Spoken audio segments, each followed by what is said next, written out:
Hello again, everybody. Welcome back to WillDoesMagic. My name is Will. I hope you're all having a magical day.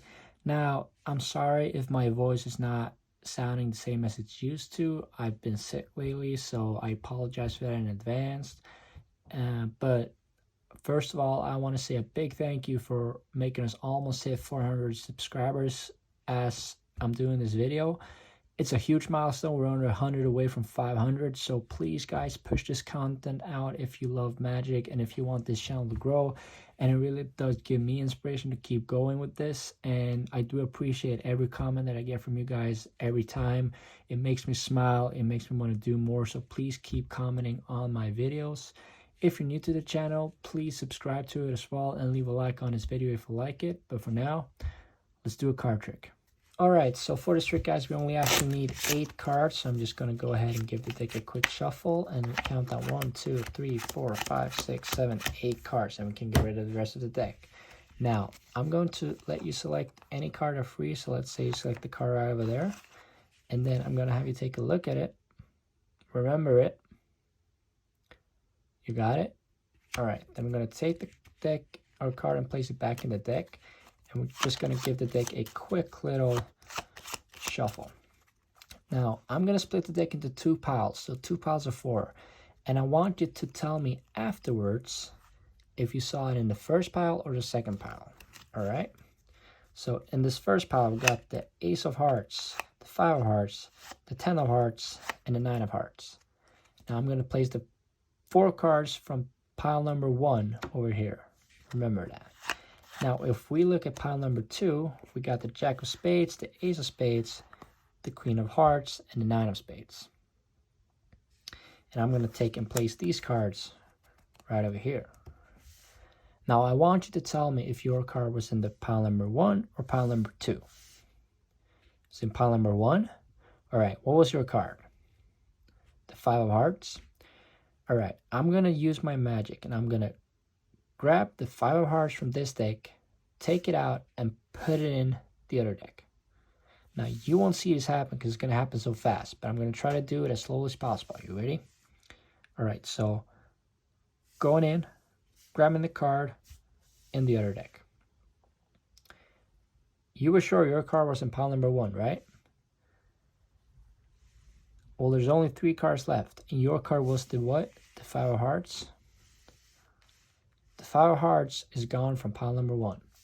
If we look in the other pile, we can see that we got 1 card extra in pile number 2 that is flipped over and is hopefully your selected card.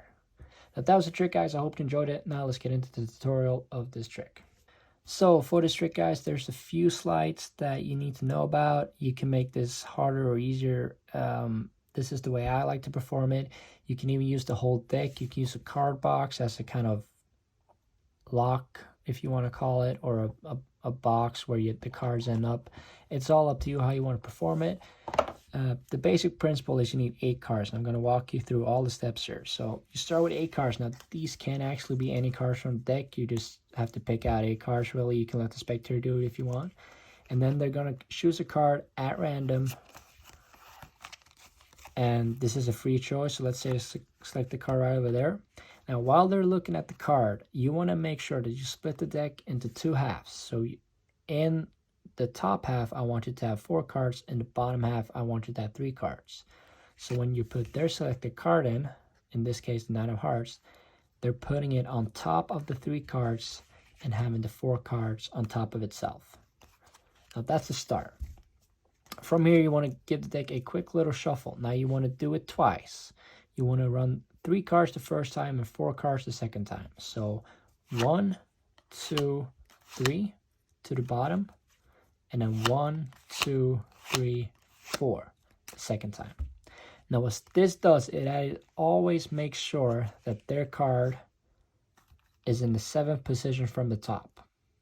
Now, what this means is when you split the cards into 2 piles, you tell the spectator, all right, I'm going to split the cards into 2 piles. 2 piles of 4, you're going to flip over the bottom 4 cards. And you're going to put them on top of the other cards. Now you're going to tell the spectator that you're going to go through the cards and you want them to tell you after you're done which pile their card was in.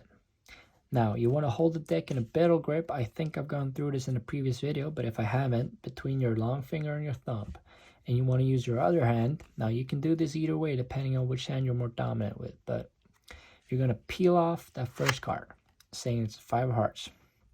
Now, as you're coming in for the 9 of hearts, you're going to peel it off. Now, what I like to do is I like to keep a little break underneath that card using either the ring finger or long finger or pinky finger. It doesn't matter, because when you're going back to pick up that third card, you want to steal their card away and put it underneath this pack.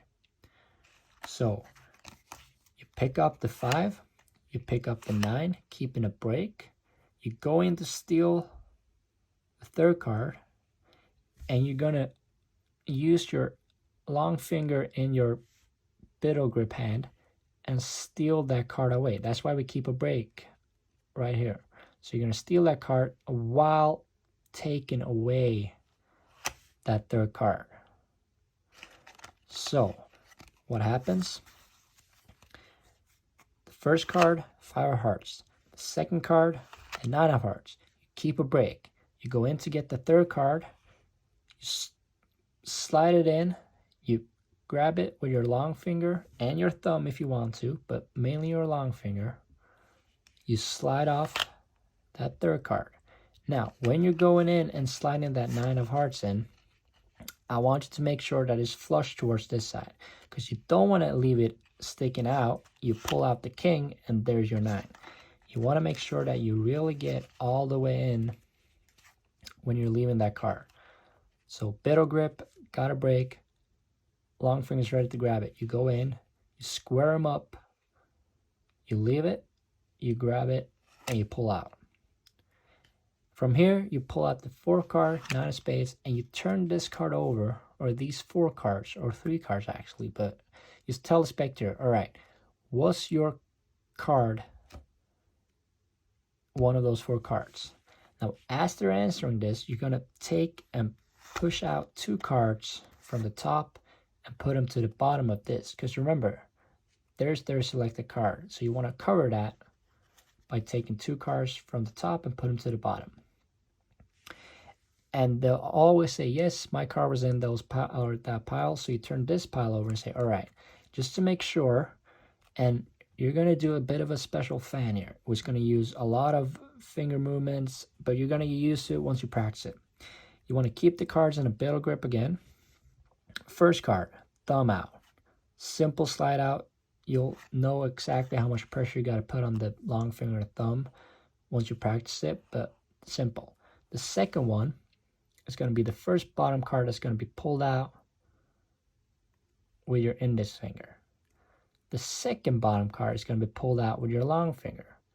Now, that is going to expose that their selected card, but from the top, it's going to look something like that.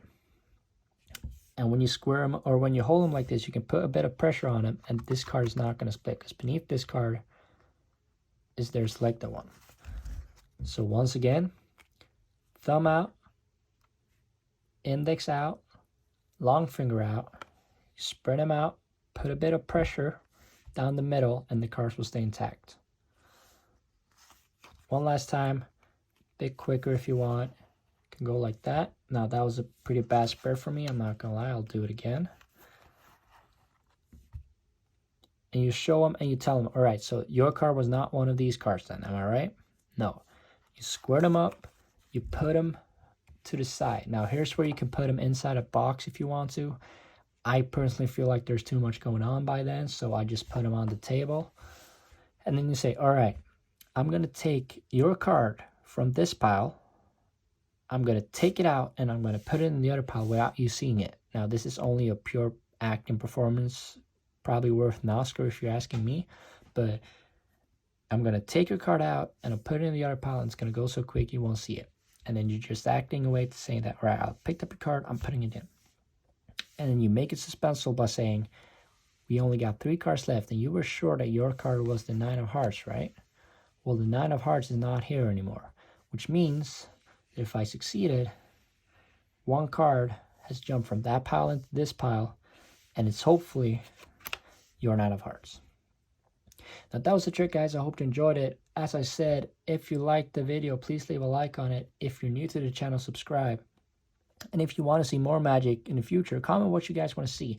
I read a lot of comments and I get a lot of inspiration from you guys and a lot of tips and trips helping me throughout this journey creating this channel.